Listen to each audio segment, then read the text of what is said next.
"Sir, I think you may have the wrong resort." Helena Strand said it with a smile that looked like it had been ironed on, polite enough to deny later, cold enough to leave no doubt. She was blocking the entrance to the Birchwood Spa wing at Falcon Ridge Resort. Her tablet pressed against her chest like a shield, her eyes already moving past James Alderton and his 10-year-old daughter Chloe to the well-dressed couple stepping out of an SUV behind them. What Helena didn't know, what no one on staff knew, was that James had spent 14 months of his life building this place. His company, Alderton Group, had broken ground on Falcon Ridge 8 years ago. He had stood in the mud in February reading blueprints in a hard hat, arguing with subcontractors about the placement of the freight lift. He had chosen the window proportions in the spa lounge himself because he wanted guests to see the lake the moment they arrived, not after they'd unpacked. His name was on the original building permit still filed in the Muskoka District Records office, third line, clear as anything. And Helena Strand, who had been managing this wing for the past 3 years, had never once looked at the brass architect's plaque mounted near the main entrance. She looked at his gray flannel shirt, his worn hiking boots, Chloe's old blue windbreaker. She had already made her decision. James had known something was wrong at Falcon Ridge for 6 weeks. The complaints had been arriving in different voices, but telling the same story. Guests described being ignored at the reception desk, while others were helped ahead of them. Dietary requests noted at booking somehow never reached the kitchen. Reservations had been quietly reassigned without notice. Staff smiled freely for guests who arrived in luxury vehicles and let their expressions go flat for everyone else. 3 long-term employees had resigned without much explanation. Online reviews praised the setting, the lake, the pines, the late afternoon light through the spa lounge windows. But more and more of them mentioned a coldness underneath, a feeling that welcome here depended on something unspoken and uncomfortable. James's operations director had sent back clean reports, satisfaction scores within target, guest feedback trending positive, staff retention healthy. The language was so polished it barely sounded like it came from a real place. James had learned a long time ago that the cleanest reports were the ones worth questioning most. He could have ordered a formal inspection and given 2 weeks' notice. He could have arrived in a company vehicle with Claire Huang, his head of legal, and spent a day in the boardroom reviewing spreadsheets. But a prepared inspection showed you what people wanted you to see. It didn't show you what happened when the lobby was quiet and no one important was watching. So he packed a weekend bag. The old canvas duffel he'd used before the company had grown large enough that people expected luggage with a brand name on it, and told Chloe they were going on a trip to a resort in the Muskoka. She looked at him with those steady dark eyes that were so much like her mother's. Which one? Falcon Ridge. Chloe went very still. She knew the name. There was a postcard of it pinned to the corkboard in the kitchen, one that Rachel had torn from a travel magazine 2 years before she got sick. Rachel had circled the image of the spa lounge windows in red felt marker and written in her careful handwriting, "Next summer." She had never made it. The postcard had stayed on the corkboard, and James had never moved it, and Chloe had grown up knowing exactly what it meant. "Are we finally going?" Chloe asked. "Yes," James said, "we're finally going." He didn't explain the rest of it. He only said that sometimes it was important to see how things worked when no one thought they mattered. They drove up on a Friday afternoon in early September, when the maples along the highway were just beginning to turn, and the lake at Falcon Ridge was the color of old pewter under a cloud-heavy sky. James carried his own bag from the car park. A staff member near the entrance, young man in a resort blazer, watched them approach, glanced at the duffel, and stepped the other direction to help a couple unloading luggage from a black Mercedes that had pulled in behind them. The couple's bags were carried inside before they'd finished their coffee. James held the door open for Chloe. She walked through without saying anything, but he noticed she'd seen. The lobby was beautiful, it always had been. Pine and limestone, the kind of northern light that made everything look like it was caught in amber. The reception desk was curved mahogany, and behind it 2 clerks stood with the bright, practiced alertness of people trained to project warmth. One of them looked up when James approached, typed briefly, and told him she couldn't locate his reservation. He showed her the confirmation on his phone. She looked at it, typed again, and said the room wasn't ready, and he'd need to wait. How long? It's hard to say, hopefully not too long. She turned to the guest beside him, a man in a linen blazer who had arrived behind them without any reservation at all, and smiled with genuine warmth. "Mr. Gallagher, absolutely, we'll have something ready for you right away." James and Chloe were directed to a bench near the window. No one brought them anything. Chloe sat with her stuffed rabbit in her lap and watched the lake. After a while, she leaned against his arm. "Dad, did they forget about us?" James watched the clerk laugh at something Mr. Gallagher said. "No," he said quietly, "they see us fine." In the time they waited, he noticed more than he'd come for. An older woman asked a front desk clerk about a charge that had appeared on her bill, a spa service she hadn't requested. The clerk insisted the charge was correct and that nothing could be done without a manager's review, which would take until Monday. A man in a delivery uniform arrived with a medication package for a guest and was told he had to use the side entrance because the lobby had a presentation standard. A family with young children tried to book a paddle boat for the afternoon and were told the equipment was reserved, though James could see 3 desk boats sitting untouched at the dock through the window. When an elegantly dressed woman made the same request 20 minutes later, a staff member walked her personally to the boathouse. These weren't accidents, they were habits, the kind that form when no one above you ever checks. A young woman named Bree, James caught her name on her badge, appeared from a service corridor and brought them 2 glasses of water and a small plate of oatcakes without being asked. She crouched slightly to hand Chloe's glass to her at the right height. "It's a long wait," she said, not as an excuse for anyone, just as an acknowledgement. "I'm sorry about that." Before James could thank her, a supervisor crossed the lobby and called Bree back to her station in a voice that carried. Bree apologized to James with her eyes and went. James watched her go and kept her name in mind. When the reservation for the Birchwood Spa wing finally came up, the afternoon was already fading. Rachel had loved spas the way some people love libraries. Not for luxury, but for stillness. She used to say it was the only place she felt like time had agreed to slow down. She'd circled that lounge window for a reason. James had promised himself that grief wasn't going to take away every place she'd loved before she'd had the chance to love them. He'd booked under his middle name, James Barrow, and specifically requested the lounge suite that looked over the water. Helena Strand stopped them at the entrance. She had the practiced authority of someone who had made these judgments 1,000 times and found them untroubling. Her eyes moved down James's clothes and back up again in the time it took her to decide. When he gave her the reservation name, she tapped her tablet twice without searching long and said the booking had been canceled due to a system update. "I received a confirmation this morning," James said. "Those confirmations can be outdated. The system had issues overnight." He showed her the screen. She looked at it. Something tightened briefly at the corner of her mouth and then went smooth again. "I'll see what I can do, but I have to be honest. We're fully committed this afternoon. You may want to try tomorrow." There were 3 empty treatment rooms visible from where he stood. He pointed out calmly that the lounge suite appeared unoccupied. "That space is held for premium bookings." "What makes a booking premium?" Helena paused. "Our signature members receive priority access. It's outlined in the program details." "I'm not a signature member, but I have a confirmed reservation." As I said, that confirmation may be outdated. Chloe had been standing quietly beside him, the stuffed rabbit tucked under one arm. She looked at the empty lounge beyond the glass doors with its long windows and the last of the September light on the water, and she turned to her father. "Is that the place Mom circled?" James looked at the window. The light was exactly the way it looked in the postcard. "Yes," he said, "that's the one." "Can we still go in?" Before he could answer, a group of 4 women arrived behind them, laughing, dressed for a night out rather than a spa, clearly without any booking at all. Helena's posture changed entirely. She turned, smiled, welcomed them by name as if she'd been expecting them, and told them she'd arrange the lounge suite immediately. One of the women glanced at Chloe as she walked past. She didn't say anything, but her expression said it clearly enough. Chloe watched them go. "She gave away our room." "Yes." Her voice went smaller. "Is it because of our clothes?" James crouched so he was level with her. The marble floor was cold through his knees. "There is nothing wrong with our clothes," he said. "There is nothing wrong with us." "Then why?" "Because some people decide how much respect someone deserves before they know anything about them." He kept his voice even. "That's their failure, not ours." Chloe looked at the window where the women were already settling into the lounge chairs. "Would they have let us in if they knew who you were?" James looked at Helena Strand, who had returned to her tablet and was now arranging something on the screen with great efficiency. "That," he said quietly, "is exactly what I came here to find out." They were waiting near the corridor when Bree found them again. She had brought a small tray, 2 teas in ceramic cups and a piece of shortbread for Chloe, and was attempting to hand it over when Helena appeared from around the corner and took the tray from Bree's hands before Chloe could touch it.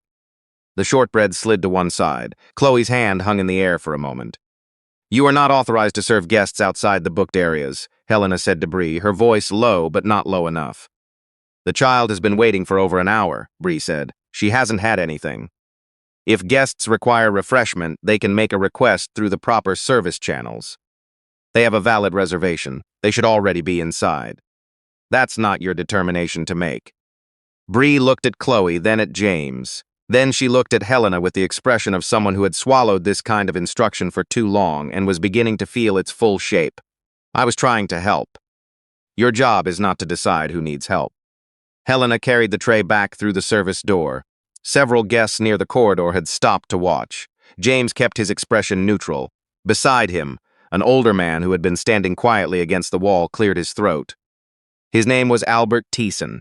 James learned this because Albert introduced himself, extending a slightly arthritic hand with the quiet formality of a man raised in a time when that still mattered. He was 68, a retired postal worker from Sudbury, and he came to Falcon Ridge every September on the anniversary of his marriage. His wife Dorothy had loved it here. She had passed 2 years ago, and Albert had kept coming because the lounge window faced west, and the light in the late afternoon was the same light. Dorothy had photographed every single visit. He had one of those photographs folded in the breast pocket of his cardigan. This was the third time his reservation had been quietly misplaced. "The first time, I thought it was a mistake," he said without bitterness, the way someone describes a weather pattern rather than a grievance. "The second time, I thought perhaps I was doing something wrong. This time, I know it's neither." "How many others have you seen?" James asked. Albert looked toward the spa entrance. "Enough that I stopped recommending this place to people, and I used to recommend it to everyone." James felt something settle into place, the final piece of a picture he'd been assembling for 6 weeks. This wasn't carelessness, this was a system. Reservations reassigned by judgment of appearance, complaints absorbed and filed away, employees who showed genuine care warned off or penalized. The values written into Falcon Ridge's founding principles, that a beautiful place was only as good as the dignity it offered every person who entered, had been quietly hollowed out and replaced with a different logic entirely. One based on what you looked like and what you appeared to be worth. James turned toward the main desk. "I'd like to speak with the general manager." Roland Firth arrived 10 minutes later from the executive wing, moving with the easy confidence of a man who believed that authority was something you wore on the body. He was briefed by Helena before he reached James, and by the time he arrived, his expression was already set to practice tolerance. He did not ask James for his version. He looked at the old duffel bag near the wall, at the hiking boots, at Chloe as if her presence were slightly inconvenient, and he began to explain, in careful language, that Falcon Ridge had service protocols designed to protect the quality of the guest experience, that reservation disputes occasionally arose from booking system inconsistencies, and that he was happy to personally arrange a complimentary night at a sister property down the highway, more casual in setting, better suited perhaps to a family weekend. He removed his wallet and placed $200 on the side table between them. "To cover any inconvenience," he said. Chloe stared at the money. James left it where it was. "You want us to leave. I want to find a solution that works for everyone. There is an empty lounge suite 20 meters from where we are standing. I have a confirmed reservation. That is the solution." Roland glanced toward Helena. "Our premium spaces require a signature membership or a direct booking through our concierge." "I booked directly." "There are priority considerations." "Priority based on what?" Roland's voice dropped slightly, the way people lower their voices when they are about to say something they would prefer not to hear repeated. "Our guests invest significantly in their experience here. They expect a certain kind of atmosphere. We have to be thoughtful about how we manage that." "You're describing the atmosphere created by their clothing. I'm describing the expectations of our clientele." James looked at him for a long moment. The people who built this resort believed something different. Roland smiled faintly. "A founding philosophy is a marketing document. A business is a living thing. It adapts. Their promise was that no one would need to prove their worth to be treated with respect. An admirable sentiment. But sentiment doesn't run a balance sheet." James said nothing. Albert stood to his left, Dorothy's photograph still in his pocket. Bree was somewhere behind the service door, doing her job and saying nothing, because she had already learned what it cost to say something. He was still deciding how much longer to wait when the sound came from the pool terrace. A sharp cry, a crash, a woman's voice breaking through the noise. He can't breathe. Someone, please, he cannot breathe. The pool terrace was through the glass doors at the end of the corridor. A teenager was slumped at the edge of a lounge chair, his face swollen and blotched, his chest working in shallow, desperate pulls. His mother was on her knees beside him, her hands shaking as she tried to keep him upright. Other guests had pulled back into a wide circle, phones raised, frozen. 3 staff members stood at the pool gate, looking at each other. Helena moved immediately, not toward the boy, but toward the nearest guest with a phone raised. "Please, this is a private situation. We ask that you put your devices away." The mother looked up at her. "He has a peanut allergy. I listed it in the booking. I told the desk again when we arrived. I told the kitchen at lunch." Her voice cracked at every word, but the sentence stayed clear. She had done everything right, and somewhere in the gap between her words and the kitchen, it had been dropped.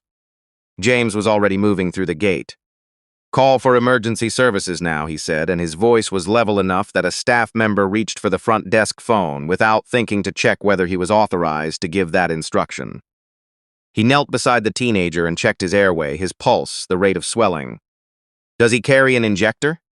The mother was shaking. "I can't find it. I had it in my bag. I don't." "The emergency medical cabinet," James said, turning to the nearest staff member, a young man who looked frightened but capable. "It's in the plant room off the north change rooms, behind the lower maintenance panel, left side. Green handle. Go." The young man hesitated. "I don't think there's—" "There is. I know exactly where it is. Go now." He went. He came back in under 90 seconds with the kit, and James found the epinephrine injector, checked the label, and administered it while keeping the mother focused, her son upright, the frightened crowd from closing in. "Paramedics are on the way." Bree's voice came from behind him. She had appeared from the service door and made the call herself without waiting for anyone's permission. James looked over his shoulder. The main lift stops at the ballroom level on Friday evenings for event setup. The freight lift on the east wing takes priority access. Tell the front desk to unlock the east service entrance and send someone to the car park to guide the paramedics in. Helena was standing at the edge of the terrace. Guests are not permitted in the service areas. "A child is having an anaphylactic response." James kept his voice entirely flat. "Open the east entrance." Bree didn't wait for Helena to decide. She was already at the internal phone.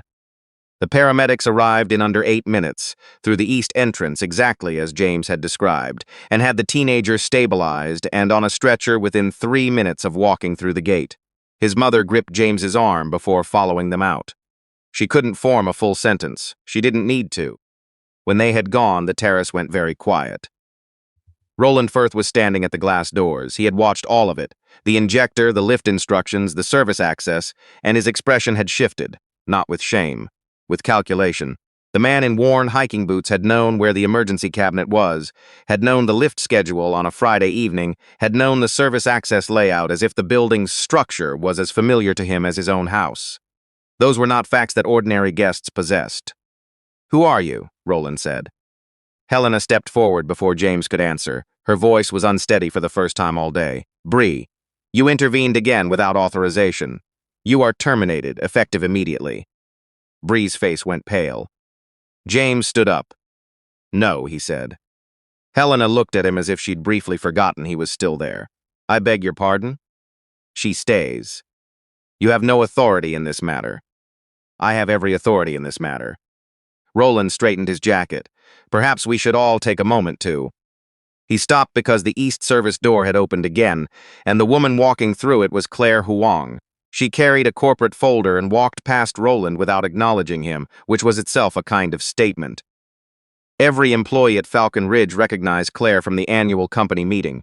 She was the head of legal and compliance for Alderton Group. Her appearing unannounced on a Friday afternoon was not a thing that happened without a reason. She stopped beside James. "Mr. Alderton," she said, "the full data backup is complete. Reservation logs, complaint records, the dietary flag system, billing files, and 6 weeks of camera archive. The internal management system has been locked remotely as you requested. Nothing has been deleted." The name landed differently than any announcement could have. Roland's mouth opened and closed. Helena looked from Claire to James. Her tablet, which had been her shield all afternoon, slipped slowly down until it hung at her side. At the end of the corridor near the main entrance to the Birchwood wing, there was a plaque James had argued against installing. It listed the original design and construction team for Falcon Ridge. Rachel had told him it mattered, that the people who built a thing should be allowed to say so, and he had eventually agreed. The plaque had been there for 8 years. Helena had walked past it perhaps 1,000 times without looking at it. She was looking at it now. The name at the top read James Alderton, Alderton Group. Below it was a small photograph, a man in a hard hat and muddy work boots, laughing at something off-camera, standing in front of the half-framed structure that would become the Birchwood wing. The same jaw, the same eyes, a little younger then, before they had learned the weight of certain kinds of waiting. Chloe appeared at James's side and pointed at the plaque. "That's my dad," she said. "Matter of fact the way 10-year-olds are matter-of-fact about enormous things." Then she pointed at a smaller photograph beside it. A woman with dark curly hair and a hard hat tilted sideways, standing at the window frame of what would become the lounge. And that was my mom. Helena's tablet hit the floor. Roland began to speak. Something about miscommunication. Something about the pressures of operational management. Something about what he would have done differently if he had known. But James stopped him early. "You are not sorry," James said, "because you turned away a man who made this trip every year to sit with his wife's memory. You are not sorry because a teenager nearly died because a dietary flag was treated as a nuisance. You are not sorry because your manager took food away from a child who had been waiting for an hour and hadn't eaten." He paused. "You are sorry because the man you told to find somewhere more budget-friendly owns the building you're standing in." Roland said nothing. "Your employment ends tonight, both of you. Claire will handle the details." He found Albert Thiessen in the corridor, still standing, Dorothy's photograph still folded in his cardigan pocket. James walked to him directly and apologized. Not the way a manager apologizes with the professional distance of corporate language, but the way one person apologizes to another when they have genuinely let them down. Albert looked at him for a long moment, then nodded with the particular grace of someone who had been patient for a very long time and was quietly glad at last to have it acknowledged. James personally walked him into the spa lounge. Albert set Dorothy's photograph on the side table beside the window. The light over the lake was going gold and low, the last of it, the kind that doesn't last. James sat with Chloe at the table beside him. He took the postcard from his jacket pocket. He'd carried it with him all day, folded once, and set it on the table in front of her. She looked at it without speaking for a while, the red felt marker circle, Rachel's handwriting. "Would Mom have liked it here?" Chloe asked. James looked out at the lake, at the light doing what it always did at the end of a clear September day in the Muskoka. "She would have loved every inch of it," he said. "She always did." In the weeks that followed, James worked through everything Claire's audit had uncovered. The complaint suppression had been systematic. Hundreds of guest reports quietly filed and then removed before reaching corporate review.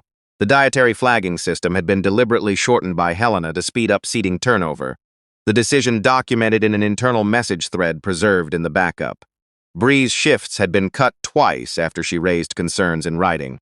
Albert's reservations had been rerouted on 3 separate occasions. The pattern had fingerprints on 2 other properties as well, and those reviews were now underway.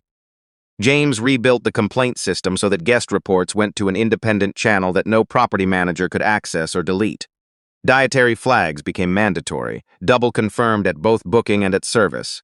Every informal ranking system Helena had taught her team, the silent tiers based on clothing and perceived spending, was removed from all training materials and replaced with a single standard applied equally to every person who came through the door. Staff who wanted to raise concerns could do so through a protected channel, without fear of losing shifts or standing. Management bonuses were recalculated to include verified guest feedback and staff satisfaction scores, not revenue numbers alone. Bree was reinstated with full back pay and enrolled in the company's management development program. She cried when James told her, which she seemed embarrassed about, and he told her she had nothing to be embarrassed about at all. She had brought water to a child when everyone around her had decided not to. That was not a small thing, that was in fact the entire point. The spa lounge window, the one in the postcard, the one with the view over the water that Rachel had circled in red, was designated the Rachel Room in the resort's official property guide. No booking required, no membership tier. It was simply there, the way Rachel had always believed beautiful things should be, available to anyone who needed a place to sit quietly and watch the light move across the water. James came back to Falcon Ridge often after that, usually without much advance notice, usually in the same gray flannel shirt. He sat with guests sometimes, if they seemed like they wanted company. He listened when staff had concerns, and he followed up without making a production of it. One evening in late October, he was standing near the front entrance when a man in a paint-stained jacket came through the door with a small boy who was holding a paper bag of groceries, like he was proud of it.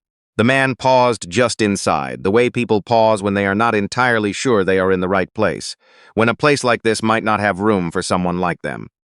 Bree was at the desk. She looked up, came around the counter, and met them at the door with a smile that had not been rehearsed or trained into her by anyone. "Welcome to Falcon Ridge," she said. "Let me show you in." The man's shoulders dropped. He let out a breath he had perhaps been holding since the car park. James watched from across the lobby. He thought about a postcard pinned to a corkboard, a red felt marker circle, 2 words in careful handwriting that had waited long enough.